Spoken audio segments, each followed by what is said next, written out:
Guten Tag, my name is DMAD, and welcome to the Christmas special. On this episode, a small elf visits the Kansas City Zoo with the colt he must wrestle. The elf was named Steve, and from Santa he had a charge to check on every animal, small, medium, or large. Good or bad, the elf had to observe whether these animals get the presents they deserve. First stop was the penguins, all well dressed in tuxedos, standing on ice or rock, or swimming like torpedoes. There were kings, gentoos, chin straps, and macaroni, but to think any of these birds were naughty was baloney. Next, he zigzagged around the discovery area, seeing monkeys and otters before entering the stingray aquaria. He was instructed to wash his hands up to his elbows if he wanted to pet, but decline he had to as he could not reach, he fret. So sit there he did, counting stingrays 1, 2, 3. Oh, but where were the sharks? Hiding. Where could they be? Found them. After counting all the animals, who each had a nice warm place, Steve went to the discovery barn because he was getting rosy in the face. There were sticky frogs and sleepy sloths, which Steve all saw, but the loudest in the building was the green-winged macaw.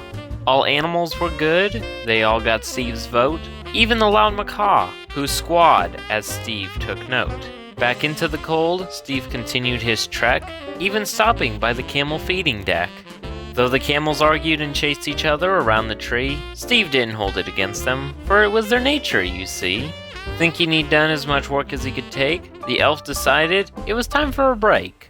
Though he struggled to find the proper seat as he tries, he soon discovered there were seats in elf size. He watched a little movie and saw different birds take flight, but what was he at the zoo for again? Oh yeah, checking animals, that's right. Against Steve's better judgment, he walked all the way to Africa, but would any animals be out? Was that even practica? Only a few species were out, but all were being good. From the bald eagle to the caracal, to the painted dog, of course they would. There was not much else to do that day once all the work had been done. Even the sky safari was closed, now that was no fun.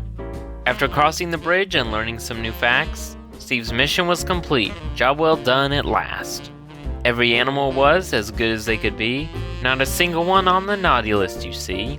Farewell, Kansas City Zoo, Steve said with a smile on his face. I'll see you next year. Same time, same place. Now with all the farewells said and done, How am I gonna get home? said Steve in a spun.